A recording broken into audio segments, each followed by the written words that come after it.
औज़ुबिल्लाहिमिनश्शैतानिर्रजीम बिस्मिल्लाहिर्रहमानिर्रहीम। प्यारे तुलबा व तालिबात, अस्सलाम वालेकुम। जो आज मेरा टॉपिक है ये 8वीं जमात के साइंस के हवाले से है। तो टॉपिक का नाम है लाइट बेटे। तो इसमें हम पढ़ेंगे आज लॉज ऑफ रिफ्लेक्शन। तो इससे पहले कि हम लॉज ऑफ रिफ्लेक्शन पढ़ें, इससे पहले हम देखेंगे लाइट क्या होती है। तो लाइट एक ऐसी शय है जो किसी सोर्स से निकलकर हमारे इस दुनिया को रोशनास करती हैं। फॉर एग्जांपल सन जो हमारा है, it is a source of light. तो जब सूरज निकलता है तो सारे मुल्क को रोशन करता है। इसी तरह candle is a source of light, electric bulb is a source of light. वो चीजें जिनसे लाइट हमें मिलती है तो उन्हीं को लाइट के सोर्सेज कहा जाता है।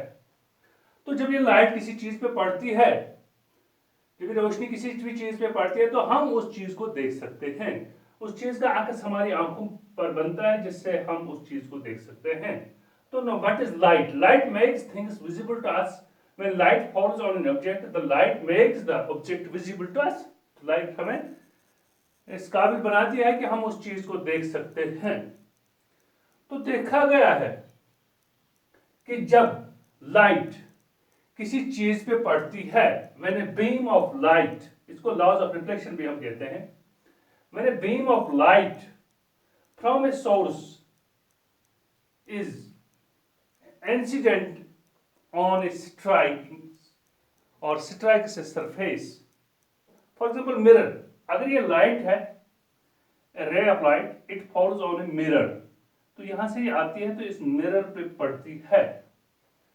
तो जब ये इस मिरर पे पड़ती है, इस रिफ्लेक्टिंग सरफेस पे पड़ती है, तो क्या होता है? When a beam of light from a source is incident on a striking surface, say mirror, it gets reflected in another direction, it is called reflect. देखो बेटे क्या होता है, यहां से ये रे ऑफ लाइट आती है तो इस रिफ्लेक्टिंग सरफेस मिरर पे पड़ती है, तो यहां से ये रिफ्लेक्ट वापस हो जाती है दूसरी डायरेक्शन में। तो क्या है?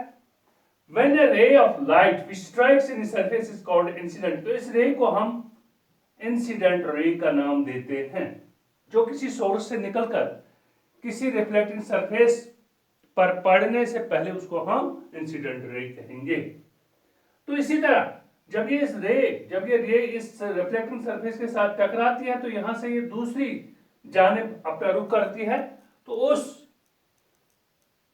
रे को हम रिफ्लेक्टिंग रे कहेंगे। जब यहां से ये दूसरी डायरेक्शन में जाएगी तो ये एक रे है, ए बी समझो, तो ये अब जाती है बी से टकरा कर अब सी की तरफ जाती है, तो इसको हम रिफ्लेक्टेड रे कहेंगे। Thus a ray which strikes surface is called incident ray and the ray comes back from the reflecting surface is called reflected ray. तो अगर हम इसमें एक लाइन डालेंगे, when we draw a line at the point of incidence, इस जगह हम इस पर एक रे डालेंगे, एंड रिफ्लेक्शन, जहां पर इंसिडेंस भी होती है, इंसिडेंट रे भी आती है और यहां से ही रिफ्लेक्टेड रे, तो हम एक रे डालेंगे, यहां एक लाइन डालेंगे टू द रिफ्लेक्टिंग सरफेस। इस रिफ्लेक्टिंग सरफेस पे हम at the angle of 90 degree ये रे डालेंगे, तो क्या होता है? It is called normal. इसको बेटे कहते हैं नॉर्मल। जब हमने ये लाइन डाली, यानी इंसिडेंट रे और रिफ्लेक्टेड रे को इसने दो हिस्सों में तकसीम किया, तो इसको हम नॉर्मल कहेंगे। तो जो ये इंसिडेंट रे है ये अलग से एक एंगल बनाती है, और जो रिफ्लेक्टेड रे है और नॉर्मल है ये एक अलग एंगल बनाते हैं। तो क्या है? The angle between the normal, ये नॉर्मल है एंड और ये इंसिडेंट रे, जो ये एंगल बन गया, the angle between the normal and the incident ray, या incident ray and the normal is called incident angle. तो इसका नाम हमें दिया है angle of incidence. It is represented by angle I, इसको हम रिप्रेजेंट करते हैं। और इसी तरह angle between the normal and the reflected रे, और एंगल बिटवीन द रिफ्लेक्टेड रे and the normal is called angle of reflection. तो इसको एंगल ऑफ रिफ्लेक्शन का नाम दिया गया है। तो जब हम इनके मेजर करते हैं तो ये देखा गया है, जब हम इनको मापते हैं एंगल्स को, तो ये देखा गया है ये दोनों angle, whether it is angle I, that mean angle of incidence, और the angle of reflection, they are always equal to each other. ये हमेशा और हर वक्त एक दूसरे के बराबर होते हैं। This is known as law of reflection. तो इसको हम लॉज ऑफ रिफ्लेक्शन कहेंगे। तो क्या है laws of the incident ray, the reflected ray and the normal, they are all the three in the same plane। ये आगे जाकर हम पढ़ेंगे। लेकिन angle I is always equal to angle और, ये भी इसका एक पहलू है इस लॉ का। तो ये हमने देखा एंगल ऑफ इंसिडेंस ये है, एंगल ऑफ रिफ्लेक्शन ये है, एंड द नॉर्मल ये है। ये तीनों एक ही प्लेन में पड़ते हैं। तो इस वक्त आप सिर्फ इतना याद रखेंगे कि angle between the incident ray and the normal is called angle of incidence, and the angle between the incident reflected ray and the normal is called angle of reflection.